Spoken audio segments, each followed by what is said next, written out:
Ukraine के कई शहरों में रूस का हमला हुआ है। यूक्रेन के 5 शहरों पर एक साथ अटैक हुए।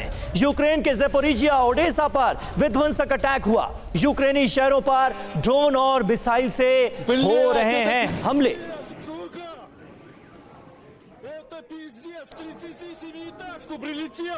और एक और बड़ी खबर, यूक्रेन में रूस का बड़ा हमला हुआ है। यूक्रेनी बैटल टैंक पर रूस का ड्रोन अटैक हुआ है। रूसी ड्रोन हमले में यूक्रेनी टैंक में आग लग गई। ये देखिए तस्वीरें आपको दिखा रहे हैं, यूक्रेनी बैटल टैंक में रूस का बड़ा ड्रोन अटैक। रूस एक तरह से अलग अलग जगहों पर ड्रोन अटैक कर रहा है और ये तस्वीरें एक साथ सामने आ रही हैं। ड्रोन हमले में यूक्रेनी टैंक को काफी नुकसान पहुंचा है।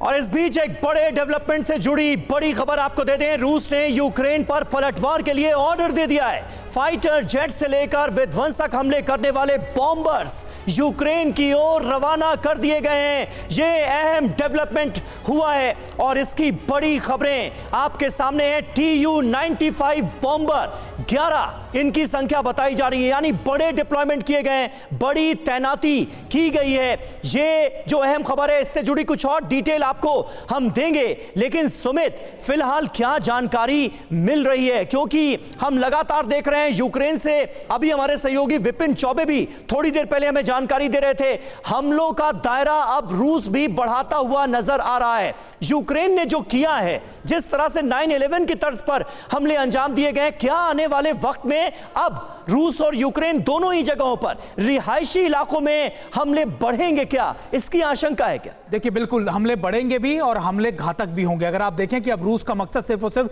सैन्य नुकसान पहुंचाना नहीं है, अब रूस का मकसद है खासतौर पे इकोनॉमिकली, आर्थिक रूप से भी ज्यादा नुकसान पहुंचाना। अब कहां पर टारगेट किए गए? सबसे ज्यादा टारगेट किए गए उनके पावर सब इंफ्रास्ट्रक्चर को, सबसे ज्यादा टारगेट किया गया उनकी इलेक्ट्रिसिटी की पूरी चेन को, सबसे ज्यादा टारगेट किया गया पेट्रोट मिसाइल्स के लगातार वहां पर डिप्लॉयमेंट को, अटैक किया गया एयरपोर्ट्स को, अटैक किया गया F-16 जहां पर डिप्लॉयड थे एयर स्ट्राइक्स को, एयर स्ट्रिप्स को, उनको टारगेट किया गया। तो निश्चित तौर पर अब रूस ये चाहता है कि ना सिर्फ वो कुर्स्क में हो रहे ऑपरेशंस को किसी तरीके से होल्ड अप करे, उनको रोके, उनको लिमिटेड करे, बल्कि दूसरा सबसे बड़ा कारण यह है कि अब वो कीव को एंगेज करना चाहता है कि वो अपने आसपास के इलाकों में वहीं रिस्ट्रिक्टेड हो जाए, वो अपने लोगों को पानी बिजली सप्लाई करने में ही लगे रह जाएं और वो कुर्स्क के अंदर बड़े ऑपरेशन चला सके और वहां तक यूक्रेन की सेनाएं या फिर उनकी रसद जो है वो ना पहुंच सके। और यही रूस की अब स्ट्रैटेजी, और रूस अभी समझ चुका है कि यूक्रेन अब इस तरीके के अटैक जो आज उसने सुबह किए 20 से ज्यादा ड्रोन से, इस तरीके के ड्रोन अटैक करता रहेगा,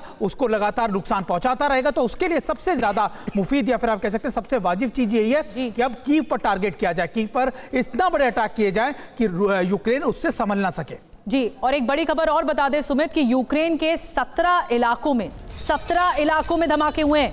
कीव, ओडेसा, खार्किव में धमाके हुए हैं, लवीव, विनित्सा इलाके में धमाके हुए हैं, निकोलेव, मिरगोरोड में धमाका हुआ। यूक्रेनी डिफेंस सिस्टम नाकाम रहा है इन धमाकों में।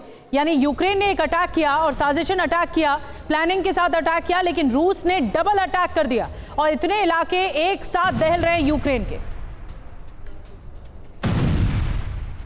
और एक और बड़ी खबर, रूस का यूक्रेन के कई शहरों पर हमला हुआ है। यूक्रेन के रिवने शहर में भी धमाका हुआ है, ज़ाइटोमीर शहर पर भी अटैक हुआ है। तो एक साथ कई शहरों पर अटैक किया है रूस ने। ये एक तरह से पलटवार है जो कि यूक्रेन ने किया, वो अब रूस उसको अंजाम तक पहुंचा रहा है। एक तरह से जंग और ज्यादा विध्वंसक होने के संकेत मिल रहे हैं। ज़ाइटोमीर शहर पर भी हमला हुआ है। और देखिए, रूसी हमले के बाद यूक्रेन में हलचल बढ़ी है। यूक्रेन के सावलिस्का की अहम खबर आपके सामने है। सावलिस्का से MiG-31K ने उड़ान भरी है। पोलैंड में भी अलर्ट पर एयरफोर्स को रखा गया है। तो ये अहम खबरें सामने आ रही हैं। जंग और ज्यादा विध्वंसकारी होती हुई नजर आ रही है। ये खबरें क्या इस बात की तस्दीक कर रही हैं? यूएस राठौर साहब, किस तरह से आप देखते हैं? यूक्रेन में तो हलचल है ही और साथ ही साथ रूस में भी जबरदस्त हलचल नजर आ रही है सारातोव अटैक के बाद। देखिए समीर, यहाँ पर एक चीज़ मैं कहना चाहूँगा कि यूक्रेन ने जो हमला किया 2300 किलोमीटर दूर जा कर के, और जिसका रिटेलिएशन हम देख रहे हैं अपने सामने जी, ये एक कॉस्ट इफेक्टिव चीज़ नहीं है। और ये चीज़ यूक्रेन को समझनी चाहिए थी। इस हिमाकत से पहले उनको इसके खामियाजे को समझना चाहिए था।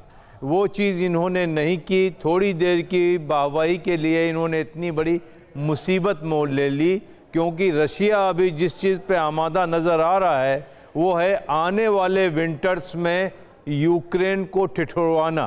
सारे पावर प्लांट्स पर अटैक होंगे। ये सारे जो शहरों के आप नाम दिखा रहे हैं, इसमें एक न्यूक्लियर पावर स्टेशन है, 2 इसमें एयरफील्ड्स हैं और 2 बाकी उसके अंदर, जैसे ओडेसा है।